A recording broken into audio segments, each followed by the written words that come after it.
نحمده ونستعينه ونستغفره ونؤمن به ونتوكل عليه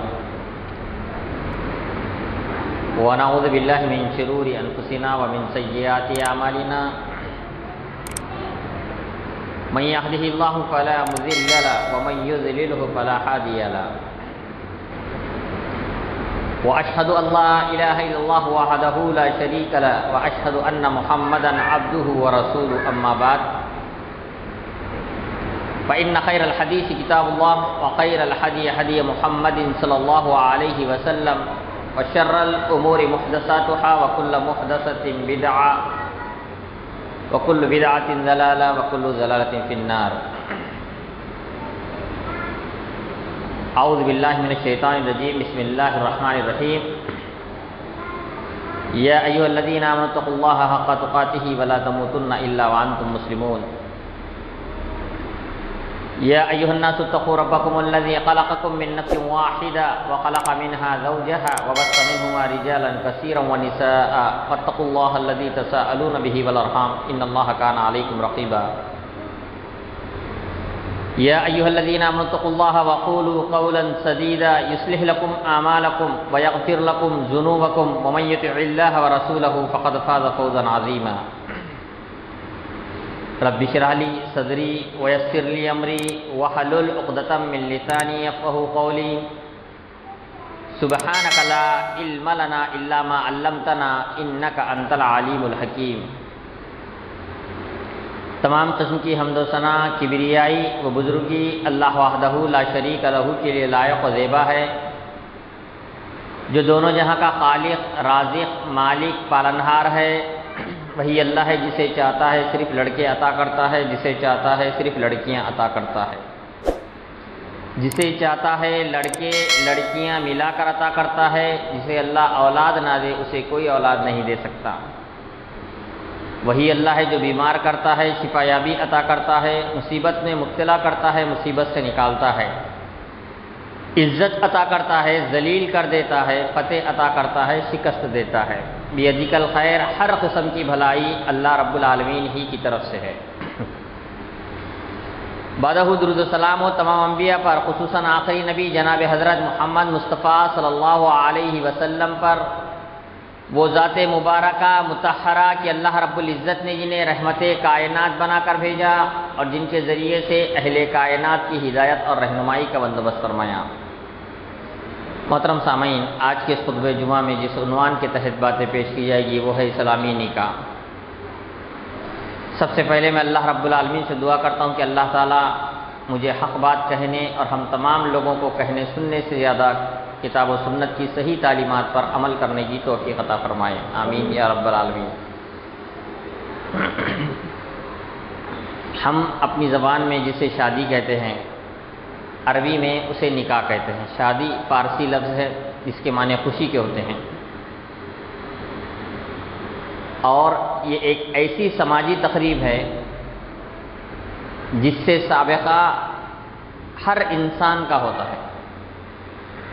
انسان کی خود شادی ہوتی ہے یا بہن بھائیوں کی شادی ہوتی ہے، اس کے بیٹوں کی بیٹیوں کی شادیاں ہوتی ہے، اس کے فیملی ریلیٹڈ لوگوں سے شادی ہوتی ہے. یہ ایسی سماجی تقریب ہے جس سے سابقہ ہر مسلمان کا ہوتا ہے. یہ اسلامی شادی کے تعلق سے بیانات بھی بہت سارے ہوتے ہیں. مسئلہ یہ بیان تو سب کے تعلق سے ہوتے ہیں. نماز کے تعلق سے بھی ہوتے ہیں، لوگ نماز نہیں پڑھتے. صدقہ خیرات کے تعلق سے کرتے لوگ صدقہ خیرات بھی تو نہیں کرتے، جبکہ وہ تو واجب چیزیں ہیں. نماز پڑھنا واجب ہے، ہر حال میں پڑھنا ضروری ہے. اتنے بیانات سننے کے باوجود بھی اثر نہیں کرتے. اہم مسئلہ یہ ہے بے دینی کا مسئلہ. جب تک بے دینی چھائی رہے گی ہماری زندگی کے اندر کسی قسم کا کوئی انقلاب پیدا نہیں ہوگا، چاہے کتنے بھی بیانات سن لیجئے، کتنی بھی یہ چیزیں کر لیجیے. اور اصل بے دینی دلوں کی بے دینی ہے. جب تک دل بے دین رہیں تب تک آپ کی زندگی میں کوئی انقلاب نہیں آ سکتا. یہ ساری برائیوں کو، ساری بے حیائیوں کو، سارے فتنے فساد کو اگر ختم کرنا ہے تو دل کو درست کرنا ضروری ہے. اللہ کے نبی صلی اللہ علیہ وسلم نے فرمایا جسم کے اندر ایک ٹکڑا ہے، اگر وہ درست ہوگا تو سارا معاملہ درست ہوگا، اگر وہ خراب ہو جائے تو سب خراب ہو جائے گا۔ وہی القلب، اللہ کے نبی فرماتے ہیں وہ دل ہے۔ اور دل کیسے درست ہوتا ہے جانتے ہیں؟ اللہ تعالیٰ قرآن مجید کے اندر فرماتا ہے یا ایھا الناس انی قد جاءتکم موعظۃ من ربکم وشفاء لما فی الصدور، اے لوگو تمہارے پاس تمہارے رب کی جانب سے نصیحت آ چکی ہے، وشفاء لما فی الصدور، وہ ایسی نصیحت ہے جس سے دلوں کے اندر جتنی بھی بیماریاں ہیں ساری بیماریوں کے لیے شفا ہے۔ اب دلوں کی بیماریاں کون کون سی ہیں؟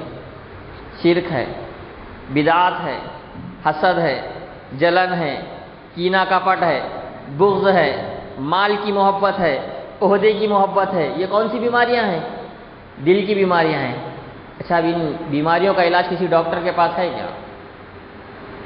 کائنات میں ایک سے ایک ڈاکٹر ہے، کسی ڈاکٹر کے پاس جا کر آپ کہیے ایسی گولی دیجئے جس کو کھانے کے بعد مال سے محبت ہی ختم ہو جائے، ایسی گولی دیجئے کہ جس کو کھانے کے بعد تکبر ختم ہو جائے، ایسی کوئی گولی نہیں۔ یہ جتنی بھی بیماریاں ہیں ان تمام بیماریوں کا واحد علاج یہ ہے کہ قرآن مجید کو پڑھا جائے، سمجھا جائے۔ جب تک نہیں سمجھیں گے یہ دلوں کے اندر بیماریاں پیوست رہیں گی۔ آپ کتنے بھی بیانات سن لیجئے، کتنا بھی انقلابی کام کر لیجئے، کوئی سدھار آنے والا نہیں ہے جب تک کہ آپ کے دلوں پر سدھار نہ آئے۔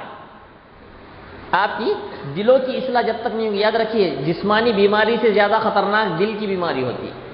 جسمانی بیماری سے صرف انسان ہلاک ہوتا ہے، لیکن جب دل بیمار ہوتا ہے تو ملک تباہ و برباد ہو جاتا ہے، معاشرہ تباہ و برباد ہو جاتا ہے، گھر تباہ و برباد ہو جاتی ہے، جمعیت اور جماعت تباہ و برباد ہو جاتی ہے جب دل خراب ہو جاتا ہے۔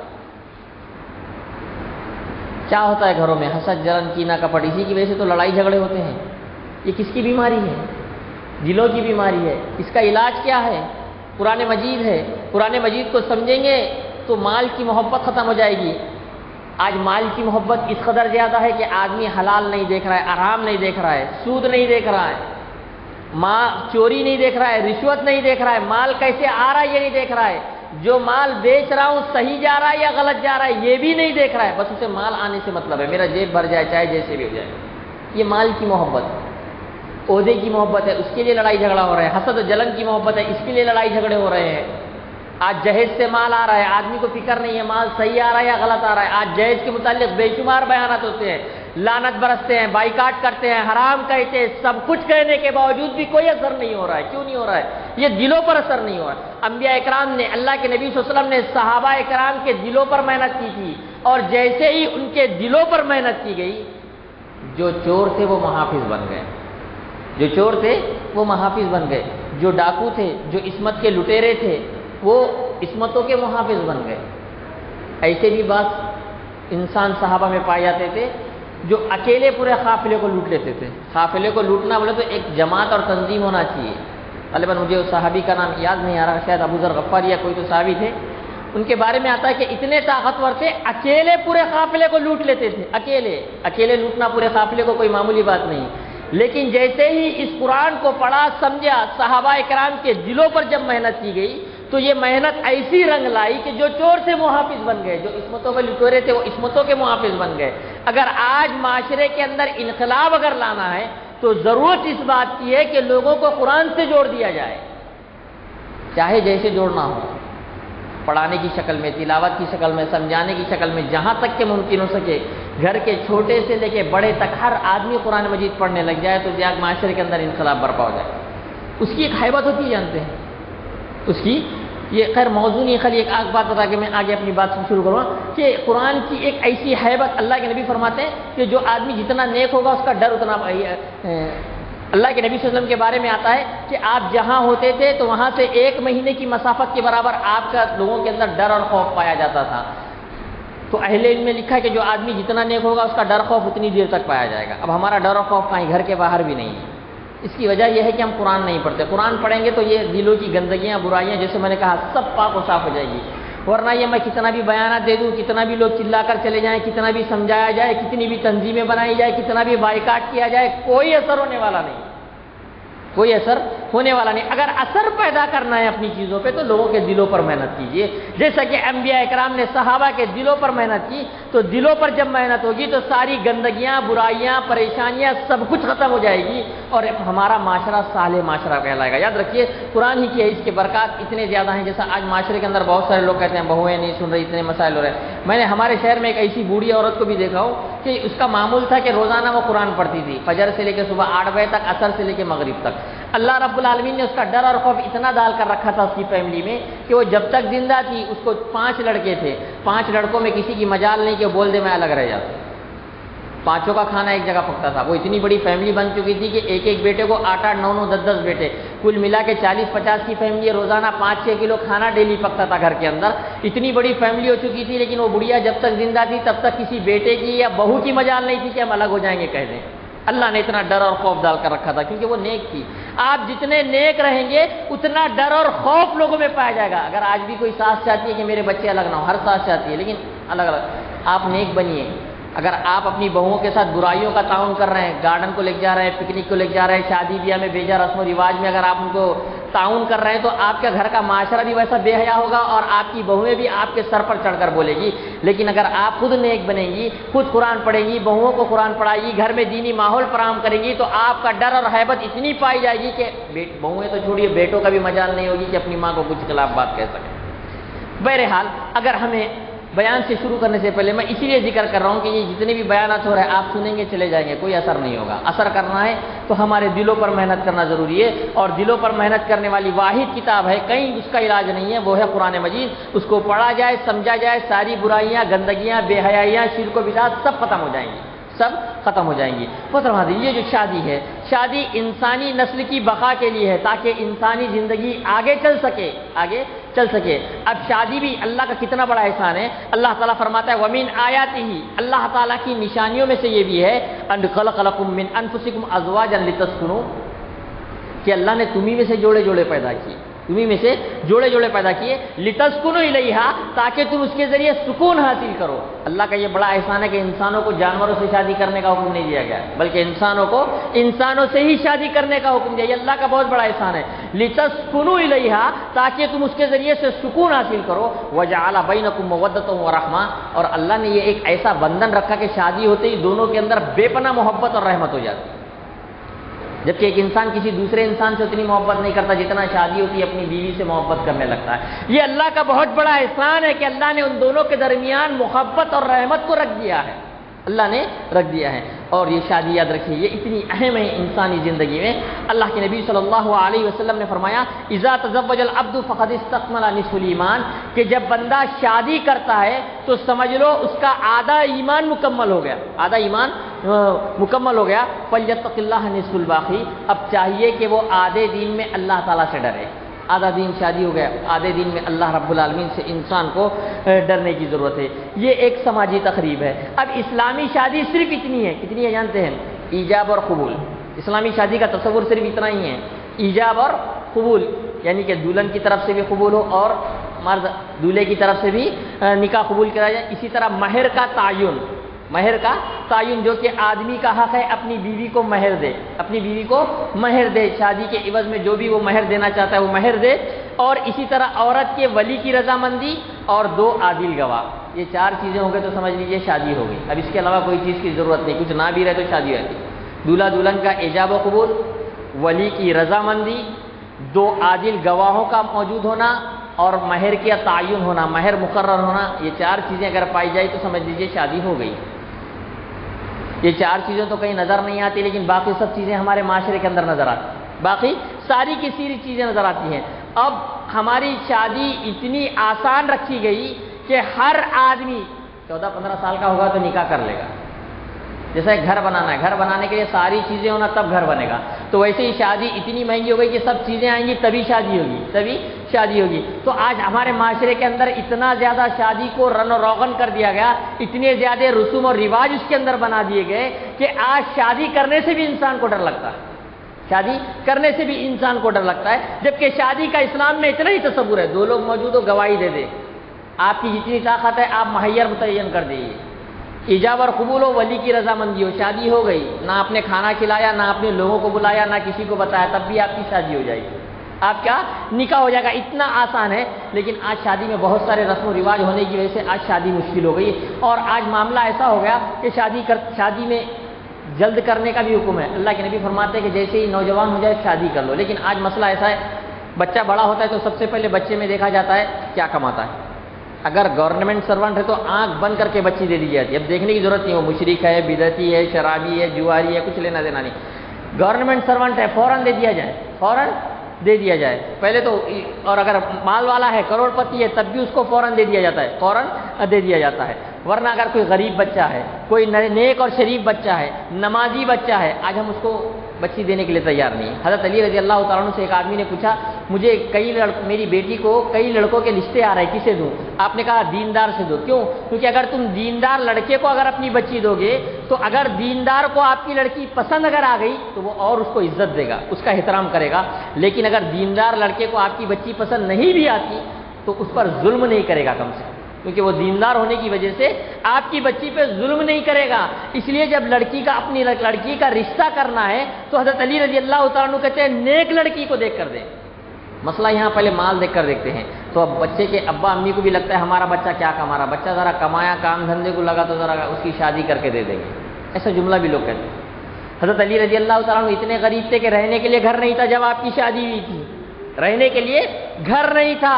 ایک انصاری صحابی نے رہنے کے لیے ایک مکان دیا تھا، ایک کمرہ دیا تھا رہنے کے لیے، اتنی غربت کا عالم تھا، اتنی غربت کا عالم تھا کہ چمچہ پلیٹ کٹورا بھی نہیں تھا۔ اللہ کے نبی صلی اللہ علیہ وسلم نے ایک چادر، ایک تکیہ، کچھ چیزیں آپ نے فراہم کی، کیونکہ وہ آپ کے زیر کفالت تھے، اور حضرت علی رضی اللہ تعالیٰ عنہ کی زرہ بیچ کر ہی اس سے وہ تمام چیزیں لائی گئی۔ بہرحال آپ کی اتنی غربت کا عالم تھا، یہ عالم میں آپ کی آج اتنی غریب بچے کی شادی کرتے ہیں، ابھی کما رہا ہے، انہیں کمایا تو شادی کریں گے، بچے کیسے پالیں گا؟ بچہ اللہ پالنے والا ہے، رزق کون دینے والا ہے؟ اللہ تعالیٰ دینے والا ہے۔ آنے والا خود اپنا رزق لے کر آتا ہے، آنے والا خود اپنا رزق لے کر آتا ہے۔ کبھی آپ نے سنا ہے کیا کہ ایک بچے کی شادی کر دی گئی اور وہ اچانک اتنا غریب ہو گیا کہ دونوں مر گئے؟ نہیں، شادی ہو جاتی ہے خود کمانے لگ جاتا ہے۔ کئی ایک ایسے لوگ ہوتے ہیں جو شادی سے پہلے غریب ہوتے ہیں، شادی ہوتے ہی امیر ہو جاتے ہیں۔ کئی ایک ایسے لوگ ہوتے ہیں جو امیر ہوتے ہیں لیکن شادی ہوتے ہی غریب ہو جاتے ہیں۔ ایسے بھی ہمارے معاشرے کے اندر بہت سارے معاملات رونما ہوتے ہیں۔ یاد رکھیے اللہ تعالیٰ تو فرماتا ہے کہ تم اپنے لڑکوں کے نکاح کرا دو، ان یکونوا فقراء یغنیہم اللہ من فضلہ، اگر وہ لوگ غریب ہوں گے تو اللہ تعالیٰ اپنے فضل سے انہیں مالدار کر دے گا، کوئی کسی کو کھلانے والا نہیں۔ اگر آپ کے پاس بچے بیوی پالتے ہیں تو اس کا مطلب یہ ہے کہ اللہ تعالیٰ ان کی وجہ سے آپ کو روزی دیتا ہے، ان کی وجہ سے آپ کو روزی دیتا ہے۔ اسی طرح ایک روایت میں کہ اللہ کے نبی صلی اللہ علیہ وسلم نے فرمایا کہ 3 لوگوں کی مدد کرنا اللہ پر واجب ہے۔ کون کون سے؟ المکاتب الذی یرید الادا، ایک ایسا غلام جو اپنے مالک سے کیا کر لے، اپنے مالک سے یہ معاہدہ کر لے کہ میں اتنے پیسے دوں گا تو مجھے آزاد کر دینا، اس کی مدد اللہ پر واجب ہو جاتی ہے۔ والناکح الذی یرید العفاف، اور ایسا آدمی جو اس لیے شادی کرتا ہے کہ میں پاک دامن رہوں، اس لیے اگر شادی کرتا ہے تو اس کی بھی مدد اللہ پر واجب ہو جاتی ہے۔ پیسے نہیں ہے لیکن مجھ سے کہیں گناہ نہ ہو جائے اس لیے میں شادی کر رہا ہوں، تو اللہ تعالیٰ اس کی بھی مدد کرتا ہے، اور ایک مجاہد فی سبیل اللہ کی بھی اللہ تعالیٰ مدد کرتا ہے۔ بہرحال وقت کم ہونے کی وجہ سے میں اپنی باتوں کو سمیٹتے چلوں کہ ہمارے معاشرے کے اندر شادی نہ ہونے کی ایک وجہ یہ کہ بچہ کما رہا نہیں، ایک وجہ یہ کہ گھر میں بہنیں موجود ہے، شرماری کی نہیں اتنی بہنیں رکھ کے لوگ شادی کر رہے ہیں، یہ بھی عذر نہیں ہے۔ اللہ کے نبی نے فرمایا یا معاشر الشباب، اے نوجوانوں کی جماعت، من استطاع منکم الباءۃ فلیتزوج، جو شادی کی طاقت رکھتا ہے تو وہ شادی کر لے، وہ شادی کر لے۔ یہاں پر کسی کے پاس گھر نہیں ہے تو شادی نہیں کر رہا ہے، کسی کے پاس بہنیں ہیں تو شادی نہیں کر رہا ہے، کوئی مختلف مسائل کی وجہ سے شادی نہیں کر رہا ہے، لیکن اسلام کہتا ہے کہ اگر آپ اپنی بیوی کو پال سکتے ہیں، آپ مرد ہیں اور آپ اس کی نفسانی خواہشات کو پوری کر سکتے ہیں، تو اسلام کہتا ہے کہ وہ شادی کر لے، وہ شادی کر لے۔ اللہ کے نبی صلی اللہ علیہ وسلم نے نہا عن التبتل، اللہ کے نبی نے بغیر شادی شدہ زندگی گزارنے سے بھی منع کیا اللہ کے نبی نے کہ آپ ایسے ہی زندگی گزار لو بغیر شادی کے۔ اللہ کے نبی صلی اللہ علیہ وسلم نے اس سے بھی منع کیا ہے۔ تو یاد رکھیے یہ آج ہمارے پاس معاشرے کے اندر ہے۔ تو جو میں بتا رہا تھا، لڑکا جب دیکھنے جاتے ہیں تو پیسہ کا دیکھتے ہیں، جبکہ صرف دیندار لڑکا دیکھ کر تلاش کرنا چاہیے، اور لڑکی دیکھنے جاتے ہیں تو اس کے لیے بہت کنڈیشن ہے۔ پہلی کنڈیشن ہے مال دیکھتے ہیں، دوسرا حسب و نسب، تیسری چیز خوبصورت ہے کہ نہیں، یہ تمام چیزیں دیکھنے کے بعد لوگ شادی کرتے ہیں۔ یاد رکھیے اللہ کے نبی صلی اللہ علیہ وسلم نے فرمایا صرف دیندار عورت سے شادی کرو۔ تنکحوا المرأۃ لأربع، عورت کو 4 چیزیں دیکھ کر شادی کی جاتی ہے، لمالها، اس کے مال کو دیکھ کر، ولحسبها، اس کے حسب و نسب کو دیکھ کر، ولجمالها، اس کی خوبصورتی کو دیکھ کر۔ اللہ کے نبی نے فرمایا فاذکر بذات الدین، تم دین والی عورت کو تلاش کرو۔ دین والی عورت کو تلاش کرو۔ لیکن آج ہمارا معاشرہ ہے، اگر اللہ تعالیٰ نے دین کے ساتھ ساتھ خوبصورتی بھی دے دی، مال بھی دے دیا، تو یہ افضل لڑکی آپ کو مل گئی، یہ اللہ کا بہت بڑا احسان ہے۔ ایسا نہیں کہ صرف دین والی تلاش کرو، دین والی تلاش کرنے کے چکر میں دین والی تو اس کے اوپر ترجیح دی گئی ہے۔ ایسا نہیں ہے کہ دین والی کے ساتھ ساتھ اگر مالدار ہے تو مت کرو، یا پھر خوبصورت ہے تو مت کرو، بلکہ یہ چیزیں ساتھ میں شامل ہو جاتی ہے تو بڑی اچھی بات ہے، بڑی اچھی بات ہے۔ لیکن اللہ کے نبی نے فرمایا دیندار تلاش کرو۔ لیکن آج ہمارے معاشرے میں پہلے دیکھتے ہیں پیسے دے سکتے کہ نہیں، ایسے گھر میں رشتہ ہی نہیں بیچتے جہاں سے جائز نہیں آتا، ایسے گھر میں رشتہ ہی نہیں بیچتے جہاں سے داماد کی عزت نہیں کی جا سکتی، ایسے گھر میں ہم رشتے والے کے پاس رشتہ بھیجتے کیا؟ سوچتے بھی نہیں، ان کے گھر میں رشتہ بھیجنا کیا اب ہمارے اتنے بھی برے دن آ گئے کیا وہاں رشتہ بھیجیں گے؟ وہاں پھر آدمی اپنا اسٹیٹس دیکھتا ہے، آدمی سوچتا ہے مجھ سے بڑے گھر میں میں رشتہ بھیجوں، مجھ سے بڑے گھر میں رشتہ بھیجوں تاکہ مال و دولت زیادہ سمیٹا جا سکے، جبکہ اللہ کے نبی نے فرمایا کہ تم دیندار عورت سے شادی کرو، اب چاہے وہ غریب کی جھوپڑی میں پیدا ہو یا امیر کے محل میں پیدا ہو، ہمیں حکم دیا گیا ہے کہ ہم دیندار لڑکی سے شادی کریں، ورنہ ہمارے شادی کے ٹائم میں اس سے پہلے بھی شاید بیان میں ذکر کروں کہ شادی جب ہوتی ہے تو ہمارا معاملہ تو پہلے تو دیکھ سمجھ کے بہت سب چیزیں مال دولت سب دیکھ کر شادی کرتے ہیں، شادی کے دن سب بڑا اچھا خاندان ملا ہے، بڑا اچھا خاندان ملا ہے، بڑے اچھے لوگ ہیں، بڑے ایسے ایسے کماتے ہیں، یہاں کاروبار ہے، دین کا کوئی تذکرہ نہیں کرتے، ان کے ابا کی وہاں دکان ہے، ان کے چاچا کی وہاں دکان ہے، انہوں انجینئر ہے، انہوں ڈاکٹر ہے، خوب تعریف کرتے ہیں، پھر شادی ہو کے سال 2 سال نہیں ہوا، گھر میں لڑائی جھگڑے شروع ہو گئے تو پھر ہماری تعریفیں برائیوں میں تبدیل ہوئے۔ ایسا غلیظ خاندان ملا ہے، ایسا خاندان تو آج تک دیکھنے میں نہیں آیا، ایسا خاندان آج تک دیکھنے میں نہیں آیا۔ اس طرح کی پھر کیا کرتے، جس کی تعریف کی جاتی ہے اس کی برائیاں کی جاتی تھی، اگر آپ دیندار لڑکی سے شادی کرتے تو یہ نوبت نہیں آتی تھی، یہ نوبت نہیں آتی۔ اول پریفرنس دینا ہے کہ دیندار بچی سے شادی کریں، دیندار۔ تو والدین کی بھی ذمہ داری ہے پہلے دین اپنی بچیوں کو سکھائیں، کس طرح ان کو زندگی گزارنا، یہ بھی بہت بڑا المیہ ہے، دیندار بچی لائیں گے کہاں سے؟ تو یاد رکھیے کچھ کمی زیادتی تو ہوتی ہے، جیسے میں نے اس سے پہلے بھی واقعہ ذکر کیا تھا کہ ایک آدمی جب نکاح کے لیے نکلا تو اس سے پوچھا گیا کیسی عورت سے شادی کرو گے؟ کہنے لگا کہ مجھے نیک ہونا، خوبصورت ہونا، دین کا علم ایسی کرنے والی ایسی ہونا، قرآن کا علم ایسے ہونا، ماں باپ کی خدمت کرنے والی ایسی خوبیاں گنانا شروع کر دیا۔ تب پیچھے سے ایک آدمی نے جواب دیا تب تو جنت کا انتظار کر، ایسی عورت وہیں ملتی، یہاں نہیں ملتی، کچھ نہ کچھ کمی زیادتی کے ساتھ تو ملے گی، کچھ نہ کچھ کمی زیادتی کے ساتھ ملے گی۔ تو اگر آپ جس طرح لڑکی چاہ رہے ہیں، آپ بھی تو اتنے خوبصورت نہیں ہیں، آپ بھی تو اتنے مالدار نہیں، آپ بھی تو اتنے سمجھے ہوئے انسان نہیں جتنی سمجھی ہوئی عورت ہم چاہتے ہیں، ہمارے اندر بھی وہ صلاحیتیں ہونا چاہیے، ہمارے اندر بھی وہ صلاحیتیں ہونا چاہیے۔ بہرحال ہمیں چاہیے کہ ہم دیندار عورت سے شادی کرے، اور اگر اللہ تعالیٰ جس کو دیندار عورت عطا کر دے، اللہ کے نبی نے فرمایا جس کو اللہ تعالیٰ دیندار عورت عطا کر دے سمجھ لیجئے اللہ نے اس کے آدھے دین پر مدد کر دی، اللہ نے آدھے دین پر مدد کر دی۔ اللہ کے نبی نے فرمایا کلو الدنیا کلھا متاع، دنیا ساری کی ساری فائدہ اٹھانے کی چیز ہے، وخیر المتاع الدنیا المرأۃ الصالحہ، سب سے بہترین فائدہ اٹھانے کی چیز نیک عورت ہے۔ نیک عورت سے مراد کیا ہے؟ جو خالی نماز پڑھی روزہ رکھ دی، بلکہ نیک عورت سے مراد یہ ہے کہ ایسی عورت جس کی وجہ سے اس کے شوہر کے ایمان میں اضافہ ہو، نیک عورت وہ ہے، ایسی عورت جس کی وجہ سے اس کے شوہر کے ایمان، کیسے؟ شوہر کو کھانے سے پہلے جاؤ ذرا نماز پڑھ کے آ جاؤ، پھر کھانے کے لیے بیٹھ جاؤ، اپنے بہنوں کا ذرا حقوق ادا کرو، فلاں بہن تمہاری بیمار ہے جا کر عیادت کر کے آ جاؤ، آپ کے رشتہ دار میں ذرا غریب ہے ان کو کچھ پیسے دے کر آ جاؤ۔ یہ ایک نیک عورت کی صفات ہے جو اپنے شوہر کو نیکیوں پہ ورنہ آج ماں ملنے مت جاؤ، ماں پیسے لگا دیے، بچوں کو پیسے نہیں دیے، بہنوں کے گھر پورے بھر دے رہے ہیں، بہنوں کے گھر پورے بھر رہے ہیں، امی کا خیال رکھ رہے ہیں، میرا تو خیال ہی نہیں، میرے تو گھر میں عزت ہی نہیں ہے، میرے گھر میں عزت ہی نہیں۔ اس طرح کی عورتیں تو بہت مل جاتی ہیں، اس طرح کی عورتیں بہت مل جاتی ہیں، اتنا سب کرنے پورا کرنے کے بعد بھی مجھے نوکرانی سمجھ لیجیے، مجھے نوکرانی سمجھ۔ ہر شہر میں یہ اتنے جملے ہیں کہ وہ جملوں کے اوپر ایک پورا بیان دیا جا سکتا، وقت نہیں ہے، اتنے جملے اس کے خواتین اپنے شوہروں کو کہتی ہے۔ ورنہ نیک عورت سن رہے ہیں ہم تو نیک ہے، کیسے نیک ہے؟ نماز پڑھتے، یہ نیک نہیں، نیک وہ ہے جس کی وجہ سے اس کے شوہر کے دین پر، اس کے ایمان پر اضافہ ہو، ایمان میں اضافہ، اسے نیک کہیں گے۔ فجر کی نماز کو جگا کر اسے نماز کے لیے بھیجے، کوئی برائی اس کے اندر نظر آ رہی ہے، حرام کما رہا ہے تو اس سے کہے کہ اگر آپ حرام کھائیں گے تو میں گھر میں کھانا نہیں پکاؤں گی، ایسی کہیں عورت نظر نہیں آتی، ایسی کہیں عورت نظر نہیں آتی۔ حرام سے روکے، اگر وہ فلمیں وغیرہ دیکھتا ہے تو اس سے روکنے کی کوشش کرے، تو واقعی سمجھ لیجئے وہ آدمی کامیاب ہو گئے جس کو اللہ نے دیندار عورت عطا کی۔ ورنہ ہمارے ذہن میں نماز پڑھ لیے روزہ رکھ لینے، ہماری بیوی بڑی دیندار ہے، ہماری بڑی دیندار سے مراد یہ کہ اس کے اثرات اس کے شوہر پر بھی نمایاں ہوں، وہ اپنے شوہر کو دینی کاموں پر راغب کرے، خود پروگراموں میں جائے، شوہر کو بھی ہونا تو یہ چاہیے آدمی یہ تمام چیزیں کوشش کرے، لیکن وہ نیک عورت ہوگی جس کی وجہ سے اس کے جیسے اللہ کے نبی صلی اللہ علیہ وسلم پریشان آ لائے تو حضرت خدیجہ نے دلاسا دیا، کیا کہا؟ اگر مسجدوں میں ٹینشن ہوگا تو آج کل کی بیویاں کہیں کہاں مسجدوں کا ٹینشن پال لے رہے، چھوڑو کوئی بھی کرتے ہیں، اپنا گھر دیکھو تو مسجد مسجد مسجد کر رہے ہیں۔ حضرت خدیجہ رضی اللہ تعالیٰ نے کیا کہا اللہ کے نبی آپ پریشان مت ہو، غمزدہ مت ہو، اللہ آپ کو ضائع نہیں کرے گا۔ ایک نیک خاتون کا تو یہ علم ہونا چاہیے، پریشان کیوں ہوتے ہیں، رات کو تہجد پڑھیں گے، دعا کریں گے، اللہ تعالیٰ انشاءاللہ کچھ نہ کچھ حل نکال دے گا، یہ نیک عورت ہے۔ کیا ایسی عورتیں نظر آتی؟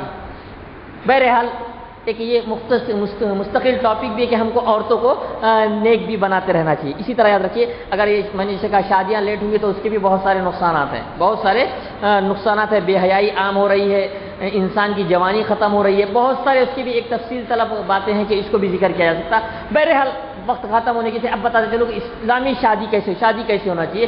شادی کے اندر وہ تمام تقریبات ہونا چاہیے جو صحابہ کرام سے ثابت ہے، جن کے احکامات اللہ کے نبی صلی اللہ علیہ وسلم نے دیے، وہ تمام تقریبات ہونا چاہیے۔ یاد رکھیے خبر میں ایک سوال ہوگا، ماں دینوں کا، تمہارا دین کیا ہے، کس دین پر عمل کرتے ہوئے؟ نماز روزہ تو کتاب و سنت سے لے لیے، شادی غیر مسلموں کے طریقوں پہ ہم نے کر لیے، گانا باجا، اور ہر شہر میں شادی کے الگ الگ رسم و رواج ہے۔ یاد رکھیے کہیں منجا ہوتا ہے، کہیں مہندی ہوتی ہے، کہیں کچھ ہوتا ہے، کہیں کچھ ہوتا ہے، کہیں انگلی پکڑی ہوتی ہے تو کہیں جوتا پکڑی ہوتی ہے، ہر جگہ کے الگ الگ رسم و رواج۔ کہیں پر لوگ ٹی وی دیکھ کر شادی کرنے کا طریقہ سیکھتے ہیں، ٹی وی دیکھ کر، ٹی وی میں طریقہ بتایا جاتا ہے، انگوٹھی دودھ میں ڈال دیا، دونوں ہاتھ گھما کر انگوٹھی پکڑنا، جو پہلے پکڑ لیا جیت گیا۔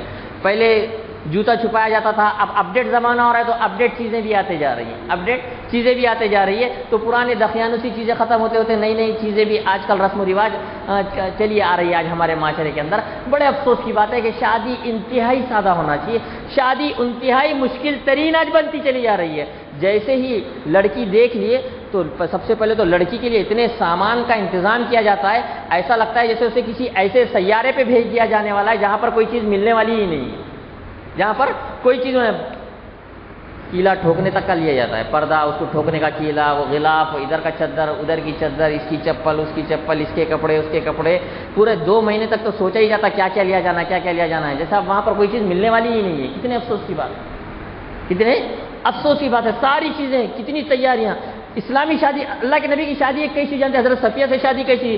آپ نکلے، آپ جنگ خیبر، ایک جنگ سے آپ نکلے تو راستے میں آپ نے حضرت صفیہ سے نکاح کر لیا جنگ سے۔ کبھی ایسی شادی ہوئی کہ حیدرآباد سے آپ مدل آ رہا ہے، راستے میں ہی شادی کر لیے؟ ایسا کبھی ہوا ہے کیا؟ کبھی نہیں ہوگا۔ اللہ کے نبی جنگ سے نکلے، راستے میں ہی نکاح ہو گیا۔ اب ولیمہ کیسے؟ کسی نے ستو لا لیا، کسی نے کھجور لا لیا، کسی نے پنیر لا لیا، ملا کر حلوہ بنا کھا لیے، نکاح ہو گیا، ولیمہ ہو گیا۔ نہیں، ذرا شادی بہت بڑی تقریب ہے، تھوڑا ٹائم ملنا نا، 1 مہینہ تو بھی ملنا ہے، 1 مہینہ کتنی تیاریاں رہتے، یہ تیاری وہ تیاری، یہ کرنا، شادی کے کارڈ بانٹنا، بلانا، دعوت دینا، ان کو بلانے کا ہے، ان کو بلانے کا ہے، کھانا کھلانے کا ہے۔ پھر ابھی تو بہت سارے شہروں میں یہ بھی تہوار ہوگا کہ اب جیسے دلہن کی جیسی رشتہ طے ہو گیا، تاریخ لے لیے، تو وہ دلہن کے بھی دعوتیں چلتے، وہ چاچا بلا رہے، خالو بلا رہے، ماموں بلا رہے، بلا کے کھلا رہے، کیوں؟ اس کے بعد آپ بلانے والے نہیں ہیں، وہ بھی ایک نئی دعوت چل ہو گئی۔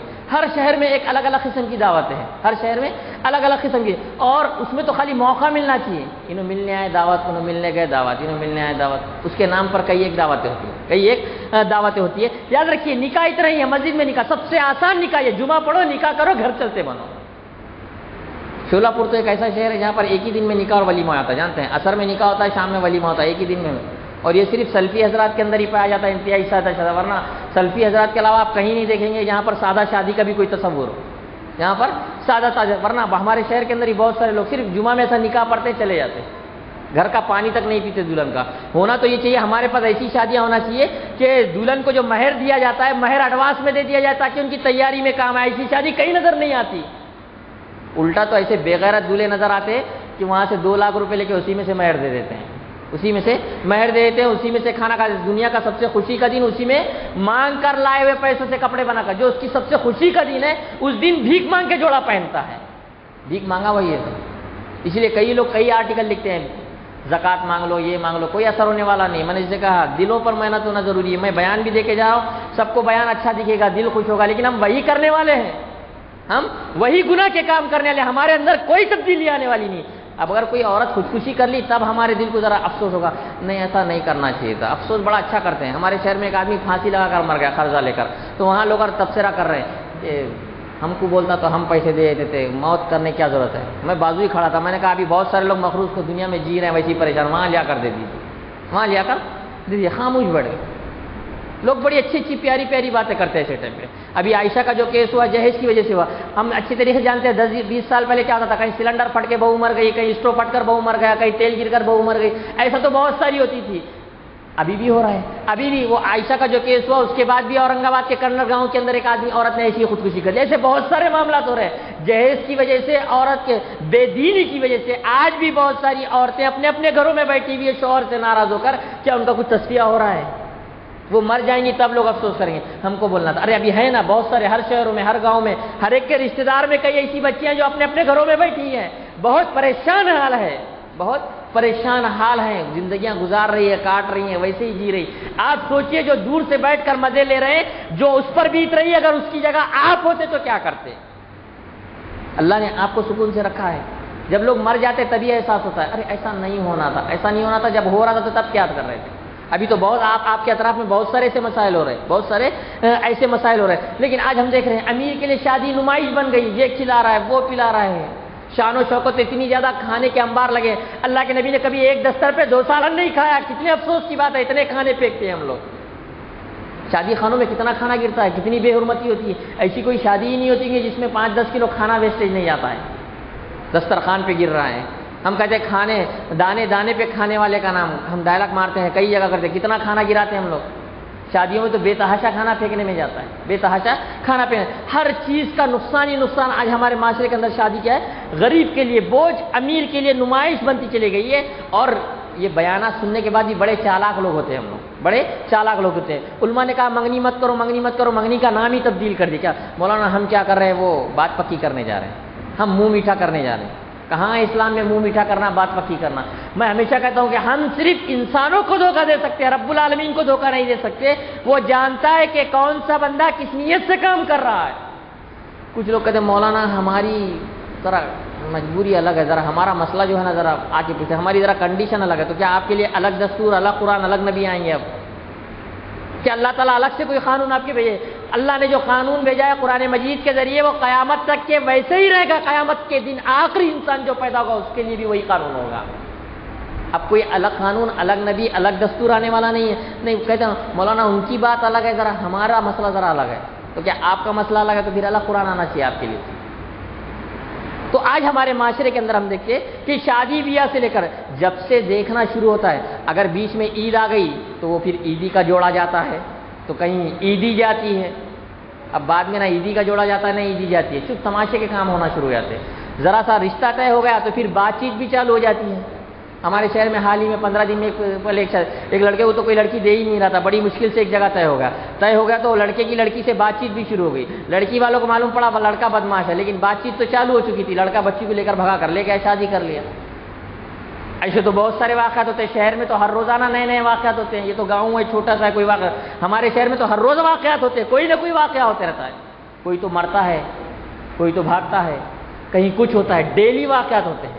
ہندوستان کے اندر کئی ایسے واقعات ہوتے ہیں. وہ عائشہ سوشل میڈیا کی ذرا وائرل ہو گئی تو لوگ بڑے پریشان ہو رہے ہیں. روزانہ لوگ مر رہے ہیں, ابھی بھی مر رہے ہیں, صبح شام مر رہے ہیں, کہیں پھانسی لے رہے ہیں. ایک لڑکی تو اپنے شوہر کے ساتھ جانا نہیں چاہتی تھی, تو اس نے کیا کر لی, والدین زبردستی بھیج رہے ہیں, پولیس میں کیس کر دی. پولیس والوں کو لے کر گھر آ گئی, میرے ماں باپ مجھے زبردستی سسرال بھیج رہے ہیں. اب پولیس بھی کیا کری, کمپرمائز کرانے کے لیے تھوڑا بات چیت کرنے لگی. 4-5 دن پہلے کہیں کا تو واقعہ یاد نہیں آ رہا مجھے, پیپر میں آیا تھا.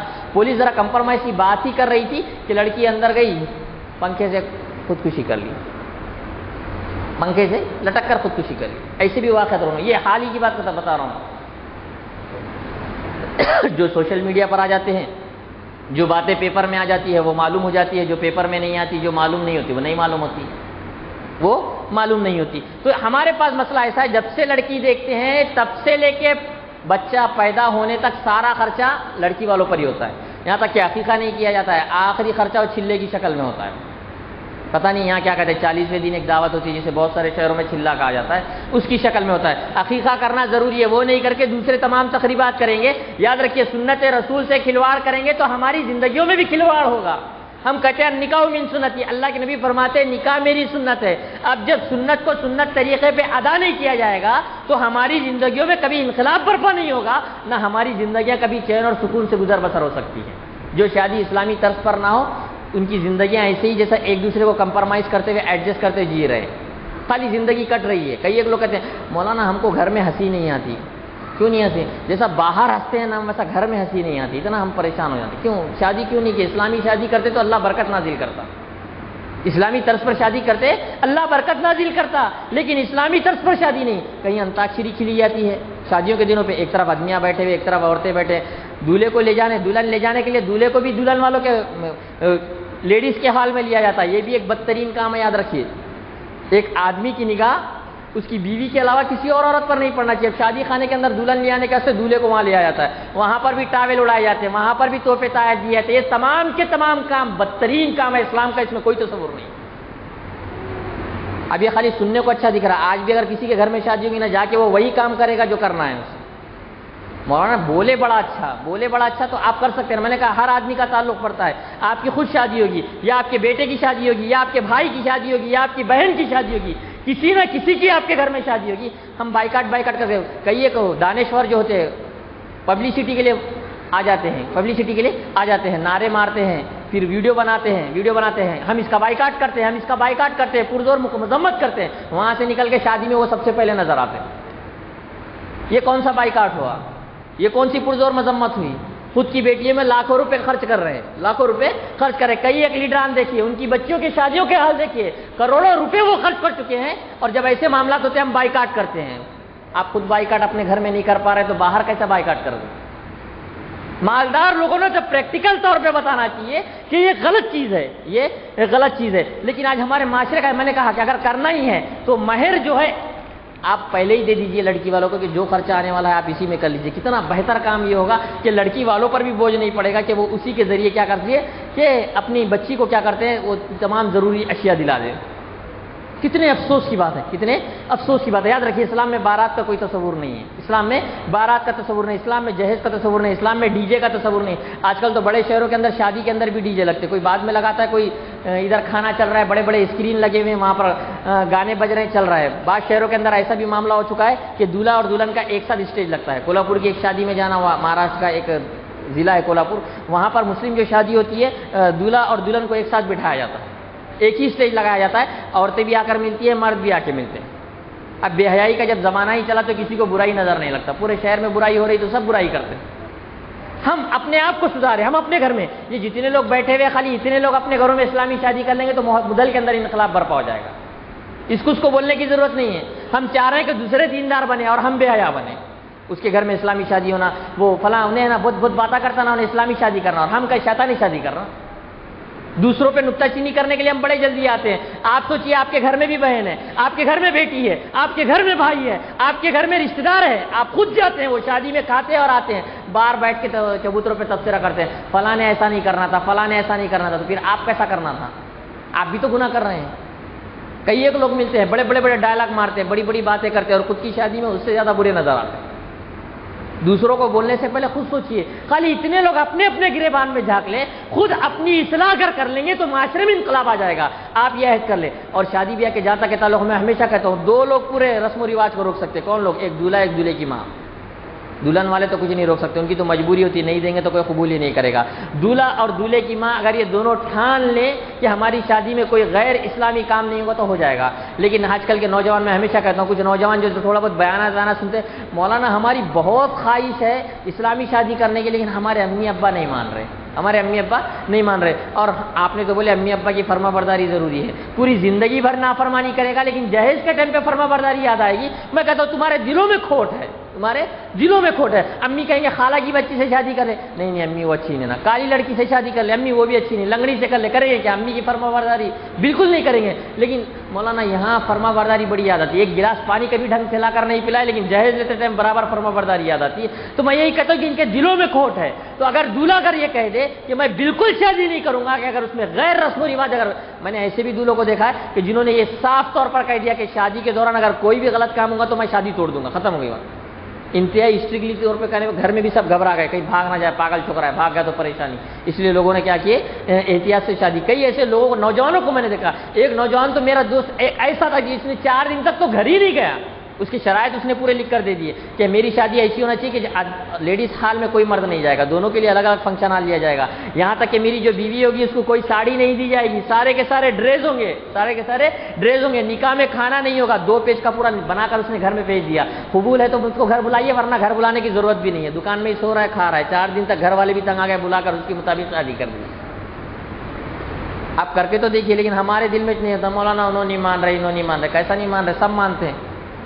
ابا سے کوئی چیز لینا ہے تو برابر ہم صحیح وقت پہ جا کے ان سے منوا لیتے ہیں، گاڑی ہونا تو ابا کو غصے میں جا کے نہیں بولتے، دیکھتے ابا کا موڈ کب ہے، پیمنٹ کس دن آئی، کس دن ابا کے پاس پیسے، اس دن برابر جا کر ابا کو پٹا لیتے ہیں کہ مجھے یہ دلا دیجیے، ابا دلا بھی دیتے ہیں، لیکن یہ معاملے میں نہیں کرتے۔ دوسرا، دولہے کی ماں عورت گھر کی سربراہ ہوتی ہے، ایک آدمی عورت کے آگے ہی نہیں جاتا۔ میں ہمیشہ کہتا ہوں کہ گھر میں جتنے بھی رسم و رواج ہوتے ہیں آدمی کبھی نہیں کہتا بیگم ہلدی کی رسم کیوں نہیں کی ہے، بیگم مہندی کی رسم کیوں نہیں کی ہے، لیکن عورتوں کا نہیں، یہ کرنا پڑتا، دولہے والے ناراض ہو جاتے، وہ کرنا پڑتا، انہوں ناراض ہو جاتے، یہ کرنا پڑتا، وہ ناراض ہو جاتے، اس طرح کا معاملہ۔ یاد رکھیے، عورت اگر ٹھان لے دولہے کی ماں کہ مجھے یہ گھر میں نہیں کرنا ہے تو بالکل نہیں ہوگا وہ۔ تو جتنی یہاں مائیں موجود ہیں، میں پھر گزارش کروں گا کہ دل میں یہ نیت کرے کہ اگر آپ کے جو بچوں کی شادیاں ہو گئے اب جو بچوں کی شادیاں ہونے والی ہے ہم ان کو اسلامی طور پر کریں گے۔ یاد رکھیے، عورت کا اتنا ہولڈ ہوتا ہے، بعض جگہ لوگ کہتے ہیں عورت جو ہوتی ہے گھر کا سپریم کورٹ ہوتی ہے، سپریم کورٹ جانتے ہیں، اس کے بعد کوئی فیصلہ نہیں ہوتا، اس کے بعد کوئی عدالت نہیں ہوتی، اس کے بعد ایک جوڈیشنل کورٹ، ضلع کی کورٹ ہوتی ہے، پھر اسٹیٹ گورنمنٹ کورٹ ہوتی ہے، پھر سپریم کورٹ ہوتی ہے، وہاں عورت اگر بولے تو آدمی بھی خاموش ہو جاتا ہے۔ تو یہ دو لوگ اگر کوشش کرے، اگر کوشش کرے تو اس شادی کی جتنی بھی چیزیں ہیں ان تمام چیزوں کو روک سکتے ہیں۔ یاد رکھیے، جہیز کے کون مخالف نہیں، لیکن جہیز کے دیتے ٹائم سب لا حول ولا قوت الا باللہ پڑھتے ہیں، لیتے ٹائم سب کو نعمت نظر آتی ہے۔ وقت ختم ہو گیا کیونکہ جہیز کے نقصانات اور جہیز کیا کیا چیزیں بتانے کی تھی، یہ تو اتنی چیزیں بھی بچی ہیں کہ اور جمعہ اس کو لگے۔ خیر بہرحال صرف چند ایک واقعات میں ذکر کرتا ہوں کہ جہیز ہی کی وجہ سے کئی جگہ عورتوں نے خودکشی کر لی، اس جہیز ہی کی وجہ سے کئی جگہ لوگوں نے غیر مسلم لڑکیوں سے شادی کر لی، جیسے کہ اورنگ آباد کی ایک لڑکی نے غیر مسلم سے شادی کر لی۔ کیوں شادی کر لی؟ جب بھی کوئی دیکھنے آتا یہ مانگتا وہ مانگتا وہ مانگتا، اس لیے میرے والدین تنگ آ گئے، اس لیے میں نے غیر مسلم سے شادی کر لی۔ کیرلا کے اندر 4 بچیاں کنویں میں کود کے مر گئی۔ کیوں مر گئی؟ ہماری بڑی بیٹی کی جب نے شادی کرے تو سب کچھ بیچ دیا، بوجھ قرض ادا نہیں ہو رہا ہے، ہمارے شادیوں کا وجہ سے ہمارے ابا پریشان ہے، اس لیے ہم بھی خودکشی کر کے مر رہے ہیں۔ تو جہیز کے اتنے بھی لالچی، ایسے بھی میں نے شہر میں دیکھا کہ ہمارے شہر کی بات بتا رہا ہوں، عین قبول ہے کے ٹائم پہ دولہے نے فریج مانگ لیا، قبول ہے کے ٹائم پہ دولہے نے فریج مانگ لیا، ماں نے گھر کا گلے کا زیور بیچ کر کیا کی، فریج منگا کر جلدی سے دولہے کے گھر کو، اس میں فریج کا میں ذرا ٹھہرو، فریج آنے کے بعد پھر قبول کریں۔ ایسا یہ میری آنکھوں دیکھا حال بتا رہا ہوں، میں کہیں پڑھا نہیں، ہم میری آنکھوں دیکھا حال بتا رہا ہوں۔ میرے جہاں میں پڑھاتا تھا مسجد کے کوثر کے پاس، اطراف میں کئی ایک فنکشن ہال ہے۔ ایک دن ایک صبح تو دولہا کیا کیا، رات سے ہی آیا، ایک گاؤں سے شادی آئی تھی، رات سے ہی کہہ رہا ہے کہ ہمارے لوگوں کو الگ چکن کا کھانا ہونا ٹھیک ہے تمہاری۔ رات کو 12 بجے اس کو کولر کی ضرورت پڑ گئی تو پورے لوگوں کے لیے کولر لگایا گیا۔ 2 بجے اس کو شربت کی ضرورت پڑ گئی، پورے بچوں کو شربت دیا گیا۔ رات سے نچا رہا تھا، یہ ہونا وہ ہونا۔ صبح اٹھنے کے بعد جب دولہے کے لیے سلامی کے لیے ڈریس بھیجا گیا تو اس کے انڈر ویئر اور بنیان جو ہے وہ برانڈڈ نہیں تو اس کے اوپر لڑ لیا، تو اس نے دلہن کے بھائی کو تھپڑ بھی مار دیا۔ وہ اتنا معاملہ بڑا کہ دلہن والوں نے پکڑ کے سب کو کون دیا، خوب مارا دلہن والوں، دولہے والوں کو خوب مارا، پکڑ کے کون دیا۔ اب سب اتنا ارجنٹ میں دوسرا دولہا بھی تو ملنا تھا، اتنے خیر مسائل ہو گئے۔ تو ایسے بھی ہوئے، ایک شادی میں تو ایسا بھی ہوا کہ صرف دلہن والوں کے جو دسترخوان بچھا ہے وہ مشکاب کے اندر گوشت نہیں آیا تو اٹھا کے پھینک کے مار دیا، ایسا بھی معاملہ ہو گیا۔ تو روز اینٹک کہانیاں، اینٹک چیزیں ہر شہر میں ہوتے رہتی ہے۔ خالی فرق اتنا ہے کہ کوئی پیپر میں آ گیا تو ہائی لائٹ ہوتا ہے، کوئی پیپر میں نہیں آیا تو ہائی لائٹ نہیں ہو پاتا، ہائی لائٹ کوئی نہیں۔ تو ہم دیکھتے ہیں کہ ہمارے شہر میں تو ایسی عجیب و غریب بہت ساری شادیاں ہوتی ہیں، بہت ساری شادیاں ہوتی ہیں جہیز کے واسطے روزانہ کئی۔ آپ جتنی عورتیں ہیں آپ خود سوچئے کہ اگر ان لڑکیوں کی جگہ آپ ہوتی اور آپ کے ماں باپ اس طرح معاملہ ہوتا، کبھی بھی کوئی تکلیف میں ہے تو کبھی بھی غور کرنا چاہیے، آدمی نے بھی غور کرنا چاہیے، اگر میں لڑکی ہوتا تو کیا ہوتا، میرے ساتھ ایسا معاملہ ہوتا تو کیا ہوتا۔ یاد رکھیے، بابرکت اگر آپ کو زندگی گزارنا ہے تو بغیر جہیز کے شادی کیجئے، اب اللہ رب العالمین اتنی مال و دولت سے نوازے گا کہ آپ کی پوری زندگی، آپ کے اہل و عیال چین اور سکون سے زندگی بسر کریں گے۔ جہیز کیا ہوتا ہے؟ تھوڑی تو چیزیں ہوتی ہیں، اس کے لیے ہم اتنا ظلم کرتے ہیں، اتنا گاڑی ہونا، گھوڑا ہونا۔ خیر یہ تو ایک بہت لمبی تفصیل ہے اور یہ اتنی باتیں ابھی رہ چکی ہے کئی چیزیں، اور وقت بہت زیادہ ہونے کی وجہ سے میں انشاءاللہ اپنی بات ختم کروں، پھر کبھی موقع ملا تو انشاءاللہ اس پر تفصیلاً بات ذکر کی جائے گی۔ آخر میں اللہ تعالیٰ سے میں دعا کرتا ہوں کہ اللہ تعالیٰ ہم تمام لوگوں کو کہنے سننے سے زیادہ کتاب و سنت کی صحیح تعلیمات پر عمل کرنے کی توفیق عطا فرما۔